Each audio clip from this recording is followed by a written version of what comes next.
তিনিও সামানা তৈরি করলেন, তিনিও হিজরত করে তার মাতৃভূমি তার পিতৃভূমি ত্যাগ করে তিনিও মদিনায় রওনা দেবে রেডি হয়ে গেলেন। আল্লাহ নবী বিশ্ব নবী আবু বকর সিদ্দিক রাদিয়াল্লাহু তাআলা আনহু এই রওনা দেখে আল্লাহ নবী বিশ্ব নবী রাহমাতাল লিল আলামিন বললেন, ও আবু বকর তোমার হিজরতটা বন্ধ রাখো, তুমি হিজরত করার এই মুহূর্তে দরকার নাই।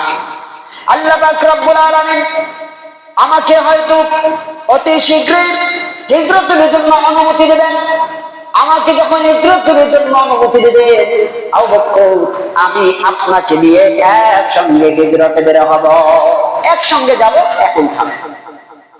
আবু বকর সিদ্দিক রাদিয়াল্লাহু তাআলা আনহু আমার নবী মায়ের নবী রাহমাতুল লিল আলামিন বলেন, ওগো নবীজি আমার পিতা মাতা আমার জান আমার মা সব আপনার উপর কুরবান হয়ে যাও। ওগো নবীজি আপনারও কি হিজরত করতে হবে?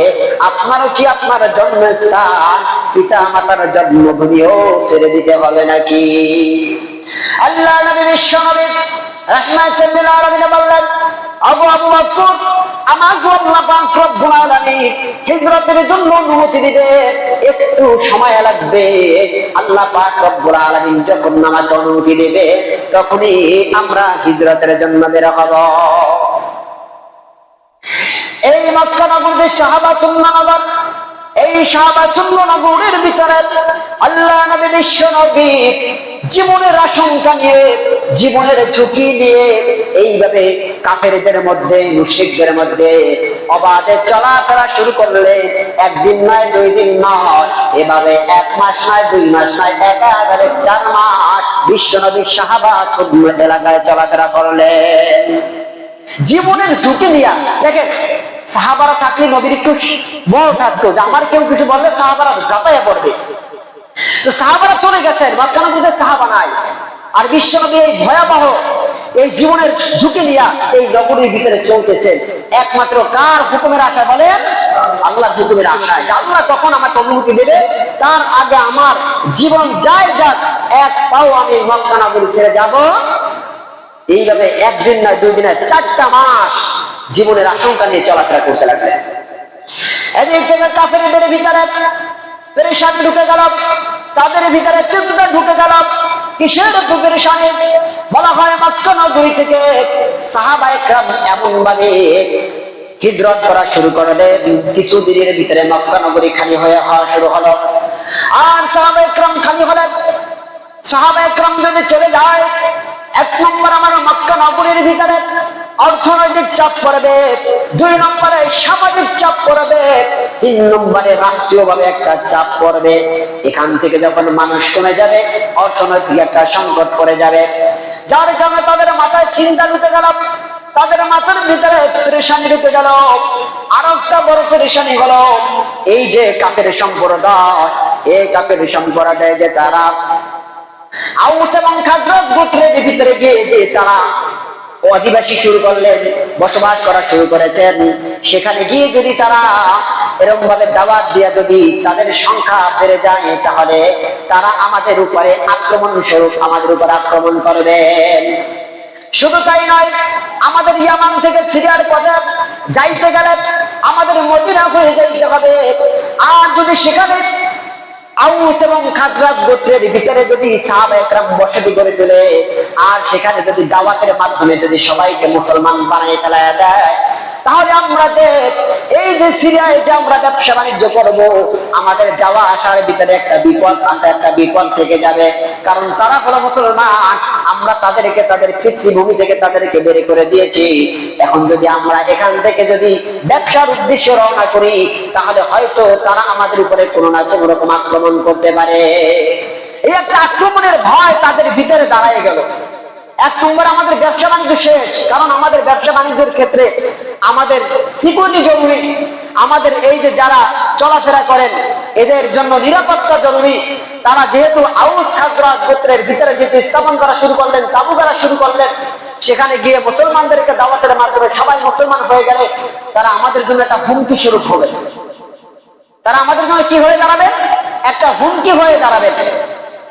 এই ভয়ে তারা চিন্তা করলেন আর এই মুসলমানদেরকে ছাড়া যাবে না। তারা চিন্তা করলেন কি করা যায়, এমন যদি চলতে থাকে তাহলে এক পর্যায়ে দেখা যাবে মক্কা নগরী শূন্য হয়ে যাবে, আর মক্কা নগরী থেকে সাহাবায়ে কেরাম মদিনায় গিয়ে একটা বিশাল বড় বসতি গড়ে তুলবেন। আর এই বসতি গড়ে তোলার কারণে ওই মদিনার ভিতরে আমার নবী মায়ের নবীর যে সুন্দর ভাষা, যে সুন্দর ব্যবহার, যে সুন্দর আচার আচরণ, যার মাধ্যমে মদিনার সবাইকে মুসলমান বানাই ফেলাবেন। আর সবাই যদি মুসলমান হয়ে যায় তাহলে মদিনার এই বড় সৈন্য নিয়ে মুহাম্মদ সাল্লাল্লাহু আলাইহি ওয়াসাল্লাম আবারও আমাদের মক্কার উপরে আক্রমণ করে আমাদের কোন ভাষা করে রাখবেন, আবার তারা মক্কায় এসে উপস্থিত হবেন। আমাদের জীবনের অনেক ঝুঁকি আছে, সুতরাং আমাদের এখন একটা ফয়সালা নিতে হবে, হয় মুহাম্মদ দুনিয়ায় থাকবে নয় আমরা থাকবো। এবার কি হলো, মক্কা নগরীর ভিতরে দারুন নাদাওয়াত একটা স্থান আছে, একটা সংসদ ভবন আছে। এই সংসদ ভবনের ভিতরে ওই মক্কা নগরীর সব থেকে বড় বড় লিডার যারা আছে, এই লিডাররা ওখানে একটা সংসদ স্থাপন করলেন, সকলে সেখানে চলে গেলেন।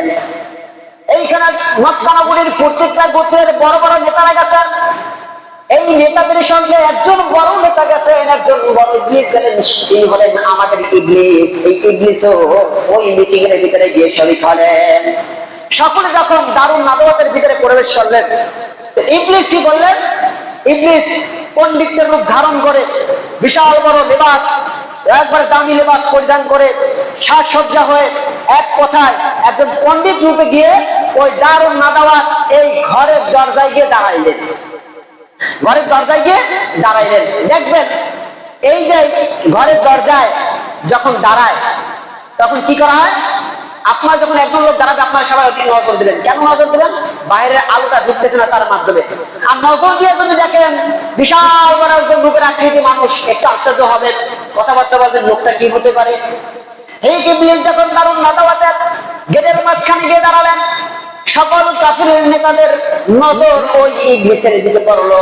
সকলে কানাকানি করতে লাগলো, এই বড় শায়েখ কে হতে পারে, এত বড় লেবাসদারি শায়েখ তো জীবনে কখনো আমরা দেখি নাই, এই শায়েখ কে? এবার ইবলিস জবাব দিলেন, আমি হলাম নজদের অধিবাসী, আমি হলাম নজদের শায়েখ। সকলে তাকে নজদের শায়েখ বলে সম্বোধন করা শুরু করলেন। এই নজদের শায়েখ বললেন, আমি শুনেছি আপনারা বড় একটা মিটিং এর ব্যবস্থা করেছেন, একটা আলোচনা সভা করেছেন, আমার এখানে পৌঁছাইছে, আমিও আপনাদের সবাই উপস্থিত হলাম, আমিও আপনাদের একটু পরামর্শ শুনতে চাই, আর প্রয়োজন অনুপাতে আমিও কিছু পরামর্শ আপনাদেরকে দিতে চাই। নেতারা চিন্তা করলেন, নজদের শায়েখ, এত বড় একজন শায়েখ আমাদের এখানে বিনা দাওয়াতে আসছে, তিনি মনে হয় অনেক বড় শায়েখ। সকলে বলেন, আচ্ছা শায়েখ আপনি ভিতরে প্রবেশ করতে পারেন, আপনার অনুমতি আছে। শায়েখও তাদের মাঝখানে উপস্থিত করলো। এখানে উপস্থিতের মূল কারণ হলো এই যে মুসলমানদের সবাইকে মারা সম্ভব নয়, একজনকে মারতে হবে। একজনকে যদি দুনিয়া থেকে সরাই দেওয়া হয় বাকিগুলো আপনা আপনি সরে যাবে। যেমন ভাবে আমাদের বাংলাদেশের ভিতরে 24-এর গণঅভ্যুত্থানের ভিতরে সকল চেয়ারম্যান, সকল মেম্বার, সকল এমপি, সকল মন্ত্রীর পিছনে লাগা লাগে নাই, একজনের পিছনে লাগার কারণে একজন যখন দেশ থেকে বের হয়ে গেছে বাকিগুলো আপনা আপনি চলে গেছে। আচ্ছা, বাংলাদেশের এমপি, মন্ত্রী, চেয়ারম্যান, মেম্বার সবার পিছনে লাগা লাগছে না? শুরুতে লাগছে কয়জনের পিছনে বলেন? একজনের পিছনে লাগছে। একজন যখন পলাইছে আপনা আপনি সব জয়রে গেছে, আপনা আপনি সব কি গেছে, জয়রে গেছে। আমার একটা জিনিস আশ্চর্য লাগে এই জায়গায়, কিছু কিছু নেতারা প্রচুর পরিমাণে বাংলাদেশের আমানতের খেয়ানত কইরা প্রচুর পরিমাণে টাকা পয়সা চুরি করে বিদেশে পাঠাইছিল, লক্ষ লক্ষ কোটি কোটি টাকা পাঠাইছে, বেগম পাড়া তৈরি করছে।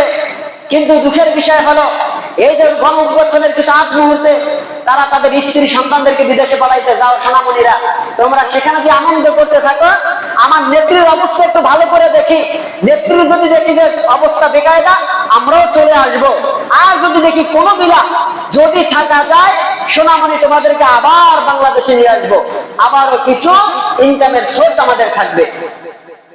একটা নেতার দিকে আমার বারবার নজর যায়, যার নাম হলো পলক। এই পলক বেচারা তার সন্তানদেরকে বিদেশে পাঠাইলো, কোটি কোটি টাকা কামাই কইরা বিদেশে পাঠাইলো। স্ত্রী এবং সন্তানদেরকে বললো, এই সন্তান আমার স্ত্রী, যাও বিদেশে গিয়ে তোমরা আয়েশ করতে থাকো, আমি একটু আমার নেত্রীর পিছনে থাকি, দেখি আমার নেত্রী যদি টিকে যায় তাহলে তো ভালো, আর যদি নেত্রীর অবস্থা খারাপ দেখি আমিও বিদেশে চলে আসবো। ঘটনা করবে এই নেত্রী বিশ্বাসঘাতকতা করে এই পলক নামক কিছু নেতাদেরকে ফেলে রেখে তিনি পালাইয়া চলে গেলেন। আর যখন নেত্রী চলে গেল, বেচারা লোকটা ধরা খাইয়া এখন জেলে পড়তেছে। দেখেন, আপনার শক্তি আছে, সামর্থ্য আছে, চুরি চামারি করে হোক, হারাম কামাই করে হোক, কোটি কোটি টাকা কামাই করবেন, এই শক্তি আল্লাহ আপনাকে দিয়েছে। কিন্তু একটা কথা মাথায় রাখবেন, কামাই করার শক্তি আল্লাহ আপনাকে দিয়েছে, আপনি আপনার ইচ্ছা মতন কামাই করতে পারবেন, কিন্তু ভোগ করার শক্তি আল্লাহ আপনাকে দেয় নাই। আপনাকে আল্লাহ পাক রব্বুল আলামিন আপনার রিজিকের ভিতরে যতটুকু পরিমাণ খাদ্য রেখেছে এর থেকে কিঞ্চিত পরিমাণ বেশি আপনি খাইতে পারবেন না। যদি আপনি আপনার কামাই অনুযায়ী খাইতে পারতেন, তাহলে পলক বেচারা কোটি কোটি টাকা আত্মসাৎ করে বাংলাদেশের টাকাগুলো বিদেশে পাচার করলো, তার স্ত্রী সন্তানদেরকে বিদেশে পাঠাইয়া দিল। কিন্তু এই পলক বেচারা এখন জেলের ভিতরে বসে শুকনা রুটি খায়, শুকনা রুটি। আহারে জীবন, যেই টাকা তুমি ভোগ করতে পারলা না, যেই হারাম টাকা তুমি নিজে খাইতে পারলা না, এই হারাম টাকা তুমি তোমার সন্তান এবং স্ত্রীদেরকে আরাম আয়েশের জন্য রেখে দিয়েছো, আর তোমার কপালে শুধু শুকনা রুটি। আর এই শুকনা রুটির জন্যই তুমি এত হারামের পিছনে দৌড়াও। হারাম। আজকে যদি পলক বেচারা জানতাম, আজকে যদি এমপি মন্ত্রীরা জানতাম যে আমরা এই কোটি কোটি টাকা বাংলাদেশ থেকে আত্মসাৎ করতেছি, একটা টাকাও আমরা ভক্ষণ করতে পারবো না, আমাদের জেলের ভাত খাইতে হবে, এই টাকা ভোগ করার শক্তি আমাদের নাই। খোদার কসম করে বলি, এইটা যদি তাদের কাছে নিশ্চিত জানা থাকতো, তাহলে বাংলাদেশের টাকাগুলো তারা অন্যায় ভাবে চুরি চামারি করতো না। শুধু তাই নয়, আপনি দোনার ভিতরে কষ্ট করে, অতি কষ্ট করে যদি টাকা পয়সা কামাই করে যদি অট্টালিকাও তৈরি করেন, একটা কথা মনে রাখবে, এই অট্টালিকা বানানোর শক্তি আল্লাহ আপনাকে দিয়েছে। কিন্তু আপনি আল্লাহর হুকুম বাদ দিয়া, নামাজ রোজা বাদ দিয়া যদি এই টাকার পিছনে দৌড়ান, যদি সম্পত্তির পিছনে দৌড়ান, যদি অট্টালিকা নির্মাণের পিছনে দৌড়ান, আপনাকে আল্লাহ যতটুকু ভক্ষণ করার তৌফিক দিয়েছে এর চাইতে বেশি আপনি ভক্ষণ করতে পারবেন না। ফেসবুকের ভিতরে একটা স্ট্যাটাস দেখেছি, এক বেটা 3 তলা বাড়ি, বেটা মারা গেছে, উঠানের উপরে থেকে খাটলার উপরে সবাই একটা পলিথিন দিয়ে দিয়েছে, তার আশেপাশে কোনো মানুষ নাই, বৃষ্টি পড়তেছে, পলিথিন দিয়ে ঢেকে সকলে ওই 3 তলা বিল্ডিং এর ভিতরে প্রবেশ করলো। দুঃখের বিষয় একটা, এই লোকটা তৈরিকৃত বিল্ডিং এর ভিতরে তাকে 1 মিনিটের জন্য আর ঢুকাইলো না। ওই লোকটা যদি জানতো যে আমি মরে যাওয়ার পরে এই বিল্ডিং আমাকে আর ঢুকতে দেওয়া হবে না, আর আমি দ্রুতই মারা গেলে এই বিল্ডিং আমি ভোগ করতে পারবো না, আমার মনে হয় নামাজ রোজা বাদ দিয়া, আল্লাহর ইবাদত বাদ দিয়ে মনে হয় কখনো সে তার পিছনে দৌড়াইতো। এখনো সময় আছে, আপনি দুনিয়ার পিছনে দৌড়ান, দৌড়াইতেছেন, আপনি বুঝতেছেন না আমি কোথায় যাচ্ছি। দেখা যাবে এমন একদিন আসবে আপনার দৌড় শেষ হয়ে যাবে, কিন্তু আপনার দৌড় হয়তো আরেকজন আগাই দেবে, আপনারা দৌড়ানো লাগবে না, আপনার অন্ধকার কবরে ঘুমাইতে হবে। তাহলে কিসের জন্য এত দৌড়া, কিসের জন্য হালাল হারাম বা না যাচাই বাছাই না করে শুধু সম্পত্তির পিছনে দৌড়ান, আল্লাহর ইবাদতের পিছনে দৌড়াইতে পারেন না, নামাজ পড়তে পারেন না, এত আশা কিসের আপনাদের? যাই হোক, বলতেছিলাম যেমন ভাবে বাংলাদেশের একজন নেত্রীর পিছনে তো উড়ানোর কারণে, ধাওয়া দেওয়ার কারণে বাকি এমপি মন্ত্রী চেয়ারম্যান মেম্বার সবগুলো আপনা আপনি ধসে পড়ে গেছে। তাদেরকে এককভাবে তাড়ানো লাগে নাই, এককভাবে বন্দী করা লাগে নাই। এই কাফির সম্প্রদায় চিন্তা করা যাক, এই মুসলমানদেরকে যদি দমাইতে হয়, এই মুসলমানদেরকে যদি কোণঠাসা করে রাখতে হয়, মুসলমানদেরকে যদি ধ্বংস করতে হয়, তাহলে মুসলমানদের লিডার মুহাম্মদকে আগে দুনিয়া থেকে ধ্বংস করতে হবে। চিল্লাতাম নাউজুবিল্লাহ। এবার এই সংসদ ভবনের ভিতরে সকলে উপস্থিত হলাম, এক একজনে এক এক ধরনের মতামত দেওয়া শুরু করলো। তার ভিতরে একজন মতামত দিলেন যার নাম হলো আবুল আসওয়াদ। তিনি সর্বপ্রথম পরামর্শ দিলেন, আমি একটা পরামর্শ আপনাদের কাছে দিই, আপনারা একটা কর্ম করতে পারেন। দেখেন, এই মক্কা নগরী থেকে সাহাবায়ে কেরাম বের হয়ে চলে গিয়েছেন, আমরা মুহাম্মদকে বের করে দিব, তাকে আর মক্কা নগরীতে থাকতে দেব না। সে যখন মক্কা নগরী থেকে বের হয়ে যাবে আমাদের আর কোনো টেনশন থাকবে না, আমাদের কোনো চিন্তা থাকবে না। পরামর্শটা বেশি, কিন্তু ইবলিস তো বসা আছে। ইবলিস বলে আপনার পরামর্শ প্রত্যাখ্যান করা হলো। বলে কেন প্রত্যাখ্যান করা হলো? বলে আপনারা কি দেখেন না এই যে মুহাম্মাদের কি সুন্দর মিষ্টভাষী, কি সুন্দর তার ব্যবহার, কি সুন্দর তার আচার আচরণ, তাকে যদি আপনার ভূমি থেকে বের করে দেন, সে হয়তো কোনো একটা ভূমিতে গিয়া কোনো একটা নগরীতে গিয়ে বসতি করে তুলবে, সেখানে বসতি করে তুলে হাজার হাজার মানুষদেরকে দিনের দাওয়াতের মাধ্যমে মুসলমান বানাইয়া, ইমানদার বানাইয়া বিশাল একটা বাহিনী তৈরি করবে। এই বাহিনী তৈরি কইরা আবারও আপনাদের উপরে আক্রমণ করে তারা মক্কা নগরী দখল করবে। আপনারা কোনটাশা হয়ে থাকবেন? এ কোনো পরামর্শ হলো না। ওনার যে ভাষা, এত অত্যাচার কইরেও আপনারা তার দাওয়াত থামাইতে পারলেন না, এত অত্যাচার কইরেও সাহাবায়ে কেরামদেরকে দমাইতে পারলেন না, আর তাকে বের করে দেবেন আর সে বেড়ে চলে গেল আর আপনারা নিরাপদ। আপনার পরামর্শ গ্রহণ করা হলো। এবার দ্বিতীয়জন পরামর্শ দিলেন, যার নাম হলো আবু বুখতারি। তিনি বললেন কাজ করা হোক, মুহাম্মদ সাল্লাল্লাহু আলাইহি সাল্লামের হাতে ডান্ডা বিড়ি পরানো হোক, শিকল দিয়ে তার হাত পা বেঁধে তাকে একটা ঘরের ভিতরে আবদ্ধ করে রাখা হোক। এর মাধ্যমে কি হবে? তাকে ওইখানে অতক্ষণ পর্যন্ত আটকে রাখা হবে যতক্ষণ না পর্যন্ত তার জান শরীর থেকে বের না হয়ে যায়। চিল্লাকা নাউজুবিল্লাহ। মুহাম্মদ সাল্লাল্লাহু আলাইহি সাল্লামকে মারার জন্য যত সব পরামর্শ চলতেছে। ইবলিস বলল যে পরামর্শ প্রত্যাখ্যান করা হলো। বলে কেন পরামর্শ প্রত্যাখ্যান করা হলো? বলে আপনারা কি ভালো করে নজর করেন না, এই যে মুহাম্মদ সাল্লাল্লাহু আলাইহি সাল্লামের সাহাবায়ে কেরাম কত মুহাম্মদ প্রেমী, কত ইসলামের প্রেম, কত মুহাম্মাদের প্রেম, আপনারা এত নির্যাতন করলেন, তারপর সাহাবায়ে কেরাম নির্যাতন সহ্য করতেছে, মুহাম্মদ সাল্লাল্লাহু আলাইহি সাল্লামকে বলতে তারা রাজি হয় না। আপনারা যদি মুহাম্মাদকে ঘরের ভিতরে বন্দী করে রাখে, এই যে পাগল সাহাবায়ে কেরাম, এই যে পাগল মানুষগুলো যখন জানবে আপনারা তার নেতাকে ঘরে আবদ্ধ করে রেখেছেন, তা তাদের জীবনের বিনিময়ে হলেও তারা তাদের নেতাকে অল্প কিছুক্ষণের ভিতরে এই ঘর থেকে উদ্ধার করে নিয়ে যাবে। আপনারা কিছু করতে পারবেন না। আপনাদের জানের ভয় আছে, কিন্তু তাদের জানের ভয় নাই। তারা তার নেতাকে ঘর থেকে বের করে নিয়ে আসবে। ইবলিস এই প্রত্যাখ্যান, এই মতটাকে প্রত্যাখ্যান করে দিলেন। সবাই চিন্তা করে ঠিকই তো করতেছে, ইবলিসের কথা কিন্তু সব যুক্তিসঙ্গত। সর্বশেষ পরামর্শ দিচ্ছেন আবুল হেকাম, যার নাম আবু জাহেল। এ হলো সব থেকে বড় নেতা। এবার লিডার পরামর্শ দিচ্ছেন, আর লিডার বলতেছেন আপনাদের পরামর্শ অনেকক্ষণ শুনলাম, একজন আমার পরামর্শের ধারে কাছেও আপনারা যান নাই, আপনাদের পরামর্শ আমার পরামর্শের কাছেও যায় নাই। সকলে বলে ঠিক আছে আবুল হেকাম, দাও তুমি কি পরামর্শ দেবা, দাও দেখি। এবার আবু জাহেল পরামর্শ দিলাম, আমাদের প্রত্যেকটা গোত্রের সব থেকে সুঠাম দিকের অধিকারী, সব থেকে শক্তিশালী পুরুষদেরকে এক একজন পুরুষকে একত্রিত করা হবে এবং প্রত্যেকটা পুরুষের কাছে এক একটা করে তলোয়ার দেওয়া হবে। আর প্রত্যেকটা পুরুষদেরকে বলা হবে তোমরা একসঙ্গে মুহাম্মাদের উপরে আক্রমণ করে মুহাম্মাদকে দুনিয়া থেকে বিদায় দিয়ে দেবা। চিল্লায়া নাউজুবিল্লাহ। এর মাধ্যমে কি হবে?